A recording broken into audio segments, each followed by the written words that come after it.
Welcome to another episode, believe it or not, of Write a Lesbian with me, Marianne Sheridan, your token lesbian. And I know that I've kind of been missing in action for a good, probably like 6 months now or so.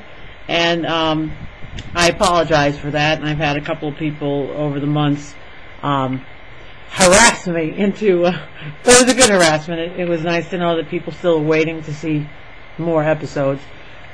And I do apologize again. I apologize.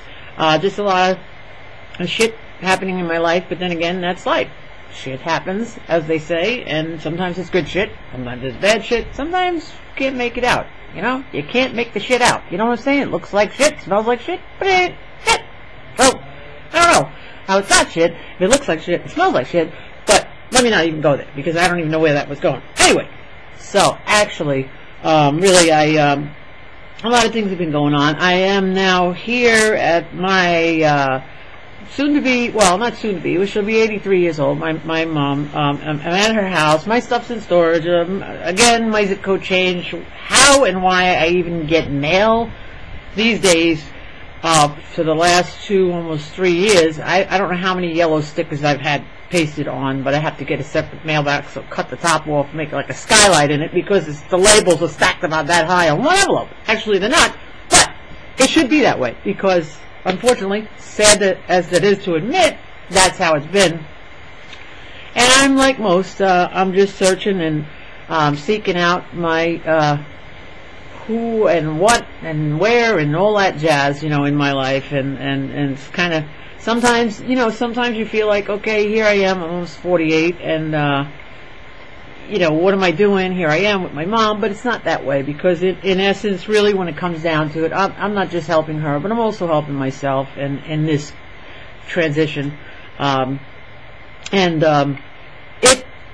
It's the thing about change, and like most, a lot of people don't like change, and a lot of people do like change, but I don't.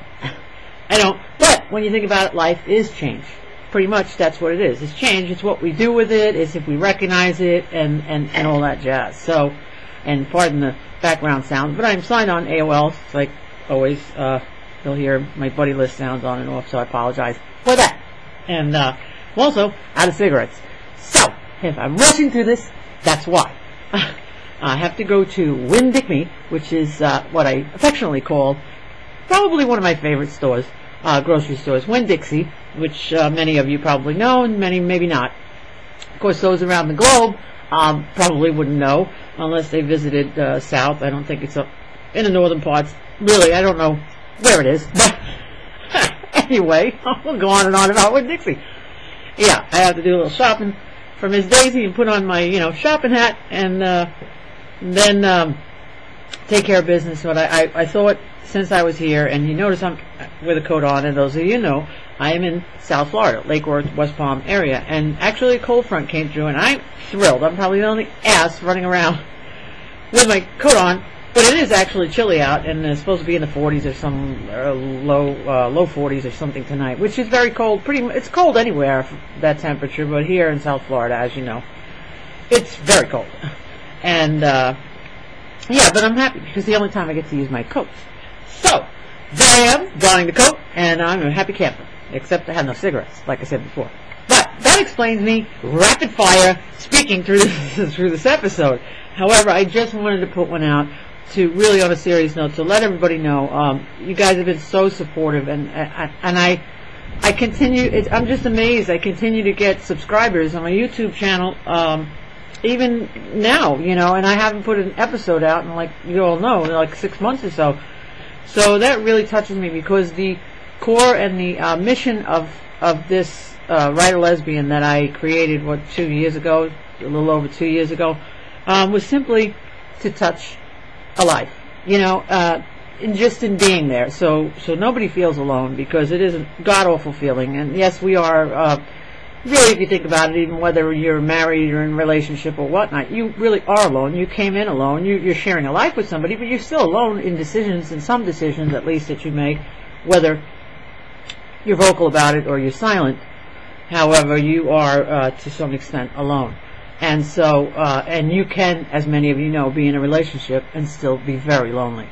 So, this is really the core, and the reason why I've done these episodes for the last 2 years or so is to reach out to anybody feeling at their wit's end, and maybe not even at their wit's end, that they're very happy and they want to share with somebody, and they don't have. You could still be happy and be alone and have nobody to share it with. So, that's what I'm here for, and that's what this is for. And I want to bring it back, and because of all the stuff going on in my life is the reason why I got sidetracked. But it was not by any means because I did not want to continue to do exactly what I set out to do, to touch people and be there to listen and let them know that they are not alone, and that they are extremely important in this whole big scheme and this whole big planet and this whole big universe, because every one of you is that important, and you should never ever think otherwise, no matter what's going on in your life. If you dig deep down in there, and there's actually, and I'm really trying to practice what I preach,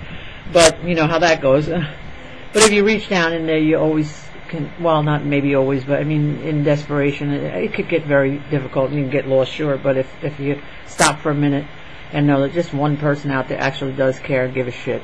And you know what? I may not know you, I may not ever see you physically in the real world out here, but I can feel you, okay? I can feel you only because I think we're connected. We're all connected, we're humans.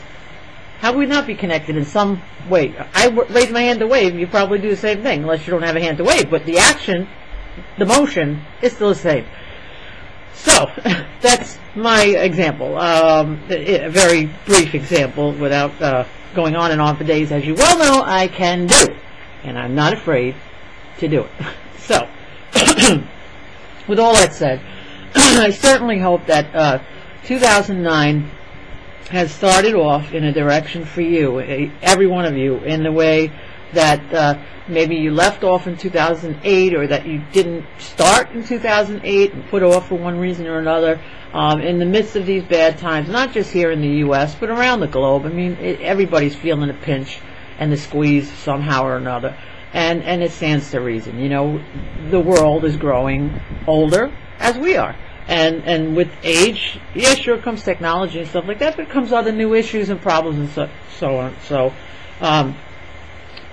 please know that I am continuously here for you, and I'm going to come back and bring more videos out to you, now that I think I'm settled for a little bit, till my next zip code hits me like a brick in the head.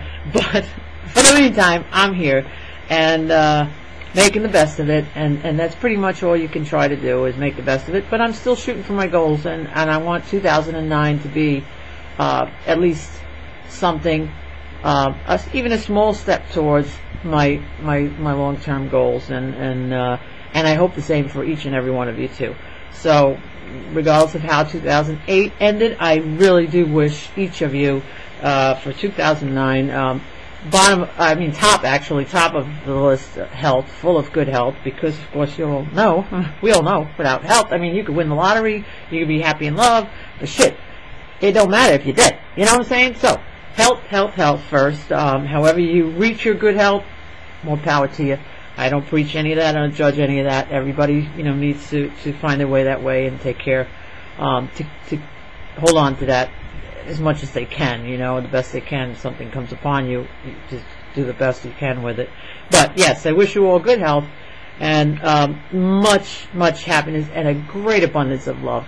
And again, if you're feeling at your wit's end, and if you're feeling you have nobody, although I'm just here on this little screen, I'm ready, willing, and able to listen and let you know that you are not alone, because you're not, because I'm here. And hopefully that will help get you through and do put a little smile on your face, or at least just give you the place to vent, and know that there is another human being listening. So that's the note I'm going to end this episode on. And as I said, I will be putting them out a little more frequently again, and because my desire and my mission with this has always been to be there, to touch a person, and not in that way. Don't get me wrong now. Don't instigate. Don't get it. Oh, text message. Is that you? No. Is that you, Sandy Claus? Yeah. So, anyway, I am here for you. As always, I will be here for you until I am 6 feet under, pushing up daisies somewhere. And on that note, please always be